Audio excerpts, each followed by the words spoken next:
오늘도 새벽을 깨워 기도의 자리로 나오신 모든 성도님들을 주님의 이름으로 환영하고 또 축복합니다.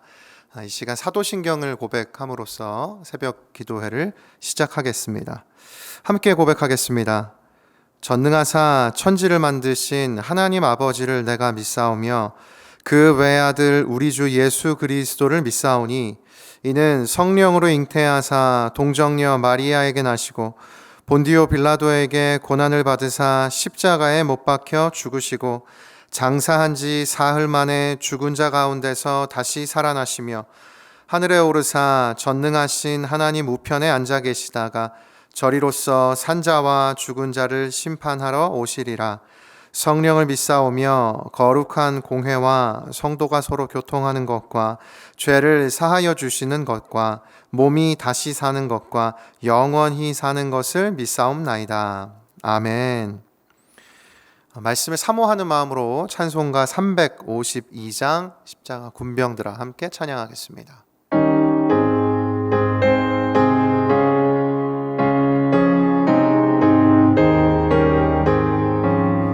십자가 군병들아 주 위에 일어나 기들고 앞서 나가 담대히 싸우라.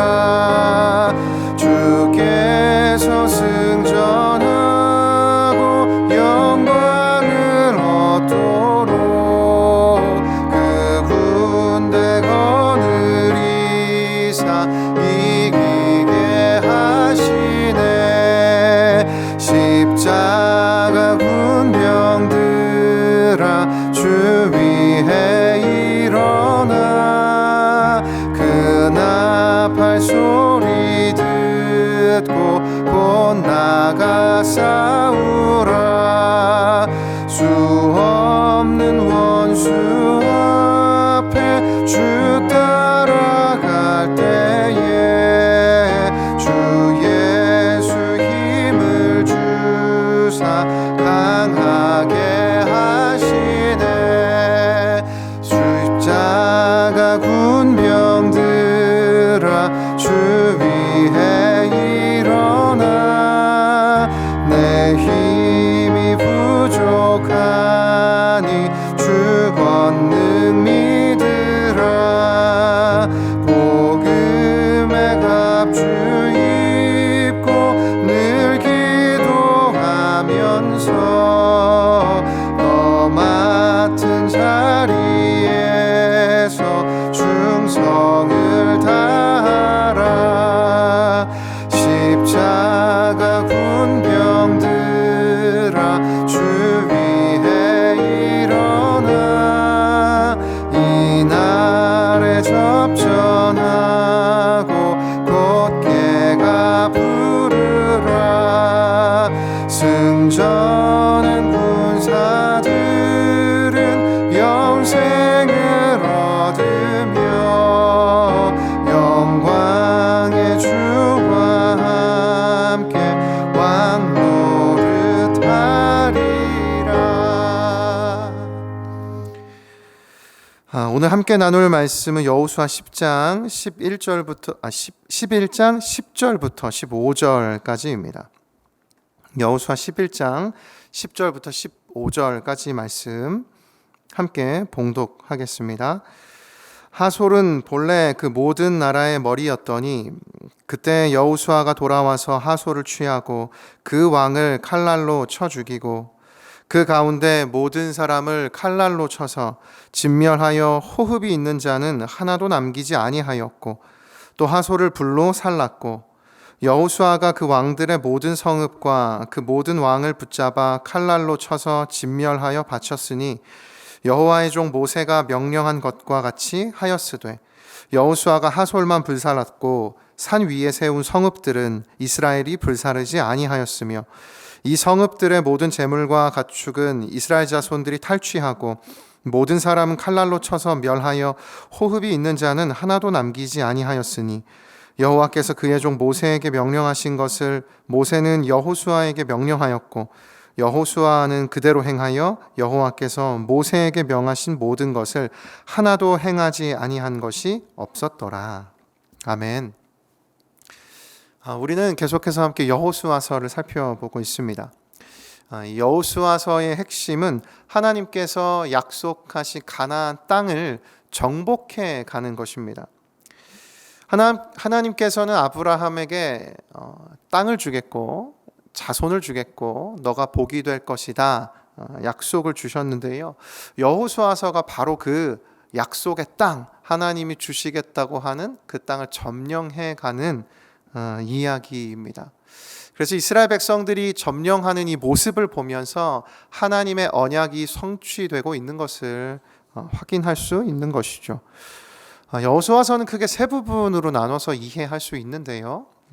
1장부터 12장까지를 정복 전쟁 이야기, 그리고 13장부터 21장까지를 그 정복한 땅을 분배하는 이야기, 그리고 22장부터 24장까지를 여호수아의 고별사의 이야기로 나눠서 생각할 수가 있습니다. 그 가운데 오늘 본문은 이 여호수아와 이스라엘 백성들의 정복 이야기의 이제 그 마지막 부분에 대한 이야기입니다. 오늘 본문에서는 이스라엘 백성들과 이 하솔 왕 야빈의 전쟁 이야기가 등장을 하는데요. 이스라엘 백성들은 요단강을 건너서 이 가나안 땅의 중부 지방을 먼저 점령을 하고요. 그 이후에 남쪽 지역 그리고 그 다음 북쪽 지역을 차례대로 점령을 합니다. 오늘의 본문 이야기는 이 북쪽 지역을 점령해가는 그 이야기인 것이죠. 그리고 그 북쪽 지역에서 마주한 왕이 바로 하솔 왕 야빈입니다. 이 본문에 등장한 하솔 왕 야빈은요, 이 당시 성경만 살펴보아도 굉장히 강력한 군사력을 가지고 있던 왕이라는 것을 확인할 수가 있습니다. 왜냐하면 많은 왕들과 동맹을 맺고 큰 세력과 군사력을 가지고 있었기 때문이죠. 그래서 겉으로 볼 땐 이스라엘 백성들이 이 하솔 왕 야빈과의 전쟁에서는 승리하기가 어려운, 정말 이스라엘 백성들보다 훨씬 더 크고 강력한 군대를 가지고 있다는 것을 저희들이 확인할 수가 있습니다. 그 근거인 4절과 5절 말씀을 함께 보십시오. 그들이 그 모든 군대를 거느리고 나왔으니 백성이 많아 해변에 수많은 모래 같고 말과 병거도 심히 많았으며 이 왕들이 모두 모여 나와서 이스라엘과 싸우려고 메론 물가에 함께 진쳤더라. 이와 같이 강력한 군대와의 전쟁을 앞두고 있던 이스라엘 백성들의 마음이 어떠하였을까요? 이어지는 6절 말씀에서 하나님께서는 여호수아에게 너는 그들을 두려워하지 말라 이렇게 말씀을 해주십니다. 그러니까 이를 추측해 보건대 이스라엘 백성들은 눈앞에 펼쳐진 그 강력한 군대인 이 야빈의 군대를 두려워하고 있었던 것 아닙니까? 그래서 이 상황을 한마디로 표현한다면 승산 없는 전쟁이다 라고 할 수 있습니다. 우리의 인생에도 이와 같은 순간들이 있습니다. 승산 없는 전쟁과도 같은 현실을 마주하는 때가 있습니다. 눈에 보이는 상황은 절망적인 순간이고 좋아질 가능성이 전혀 보이지 않는 그런 때를 마주하는 때가 있습니다. 이와 같은 때에 우리는 어떻게 해야 할까요? 오늘 본문 가운데 하나님께서 이와 같이 승산 없는 전쟁 가운데 저희들에게 제시해 주시는 대안이 한 가지 있습니다. 본문에 반복해서 강조하는 표현이 한 가지 있는데요. 본문 12절과 15절을 다시 한번 읽겠습니다. 여호수아가 그 왕들의 모든 성읍과 그 모든 왕을 붙잡아 칼날로 쳐서 진멸하여 바쳤으니 여호와의 종 모세가 명령한 것과 같이 하였으되. 또 15절이요.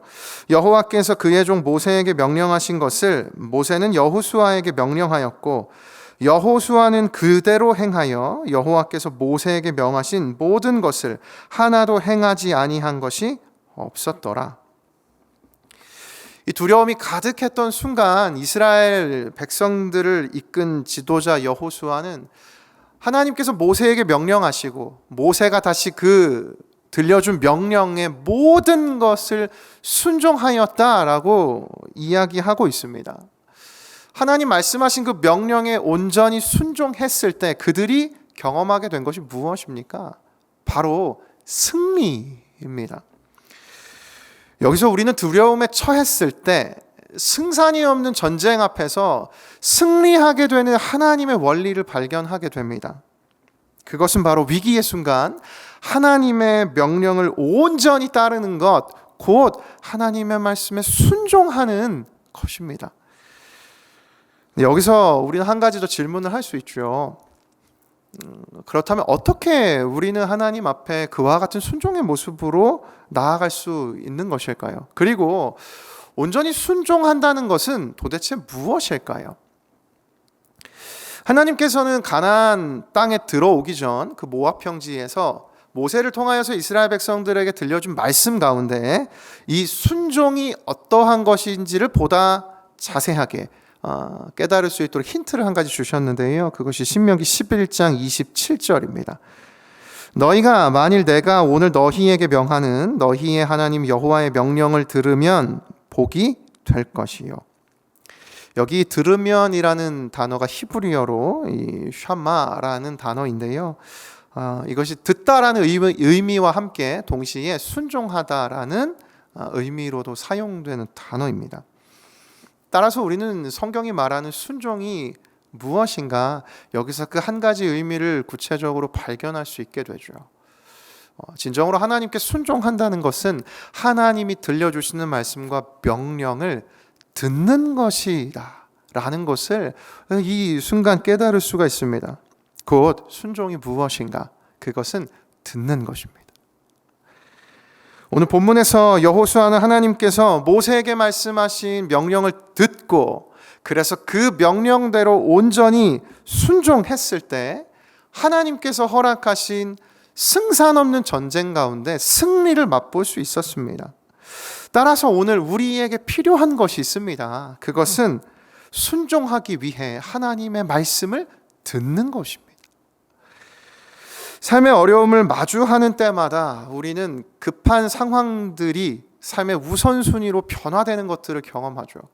하나님의 말씀을 듣는 것도 중요하지만 실제로 눈앞에 펼쳐진 급하고 또 위급한 상황을 마주할 때마다 우리 모두는 삶의 우선순위의 이 변동을 느낍니다.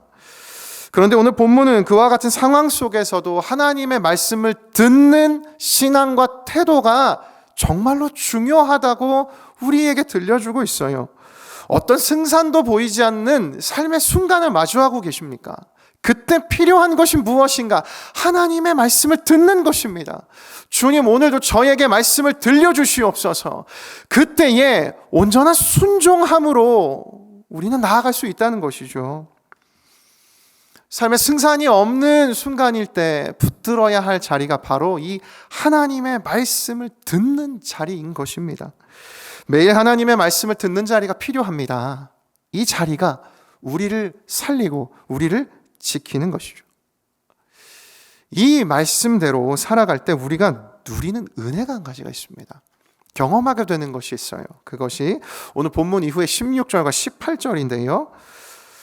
여호수아가 이같이 그 온 땅 곧 산지와 온 네겝과 고센 온 땅과 평지와 아라바와 이스라엘 산지와 평지를 점령하였으니, 또 18절이요. 여호수아가 그 모든 왕들과 싸운 지가 오랫동안이라. 가나안 땅 전쟁은 여호수아 홀로 전쟁한 것이 아닙니다. 그런데 이 온전한 순종으로 하나님 앞에 나아간 여호수아의 모습을 하나님께서 받으시고 이후의 본문에서 하나님이 이렇게 설명하십니다. 여호수아가 마치 유일하게 하나님이 사용하신 사람과도 같이 여호수아를 부각시키는 것을 성경에서 발견할 수가 있어요. 이 의미가 무엇일까요? 지금까지 모세의 수종자로 그저 모세의 뒤를 이은 이인자와 같은 모습으로 지금까지 왔던 여호수아의 리더십이, 여호수아의 위치와 이제 그 권위가 진정으로 이스라엘을 이끄는 참된 지도자로 자리매김되었다는 것입니다. 따라서 성경은 오늘 우리에게 명확한 메시지를 들려주죠. 순종할 때 성장하게 된다는 것입니다. 이렇게 하나님의 말씀을 들으시고 하나님의 말씀대로 살아가신 분, 그분이 예수 그리스도이십니다. 요한복음 12장 50절 세 번역으로요. 나는 그의 명령이 영생인 줄 안다. 그러므로 나는 무엇이든지 아버지께서 나에게 말씀하여 주신 대로 말할 뿐이다. 이 예수 그리스도께서 성령으로 우리와 함께 하실 때 우리 모두 이 순종의 삶을 살아갈 수 있음을 믿습니다. 말씀을 맺겠습니다. 오늘 본문은 전혀 승산이 없던 이 하솔왕 야빈과의 전쟁에서 여호수아와 이스라엘 백성들이 승리하게 된 영적 비결을 들려줍니다. 바로 하나님의 말씀에 순종하는 것이었죠. 말씀을 들을 때 위기의 상황 가운데 하나님께서 건져주시고 승리를 경험하게 되고 그를 통하여 성장하게 되는 줄을 믿습니다. 오늘 승산이 없는 인생을 살아가시는 것만 같은 성도님이 계시다면 오늘 주신 말씀 붙들고 하나님의 말씀에 온전히 귀 기울여 그분의 말씀을 들으며 순종하며 나아갈 때 반드시 여호수아처럼 하나님이 세우시는 그 놀라운 성장의 은혜를 경험하게 될 줄로 믿습니다. 함께 기도하시겠습니다. 살아계신 하나님 아버지, 오늘 말씀을 통하여서 어떠한 삶의 승산조차 없어 보이는 절망적인 삶을 살아갈 때 하나님의 말씀을 듣는 그 자리를 붙들고 또 그 하나님의 말씀을 들음으로 순종함으로 나아갈 때 승리케 되는 줄을 믿습니다. 하나님 그 은혜를 우리의 삶에 허락하여 주시고 그 은혜를 통하여 여호수아와 같이 성장하고 견고한 하나님의 사람으로 세워지는 은혜를 더하여 주옵소서. 예수 그리스도의 이름으로 기도드립니다. 아멘. 두 가지 기도 제목을 드립니다. 첫 번째, 그리스도 중심 성경 읽기를 통해 더욱 견고하게 말씀을 듣고 따르는 순종의 삶이 되게 하소서. 두 번째, 말씀에 순종할 때 승리의 기쁨과 성장의 열매를 누리게 하소서. 이 두 가지 기도 제목 가지고 이후에 각자의 개인의 기도 제목 가지고 계속해서 기도하며 나아가겠습니다. 함께 기도하시겠습니다. 살아계신 하나님 아버지,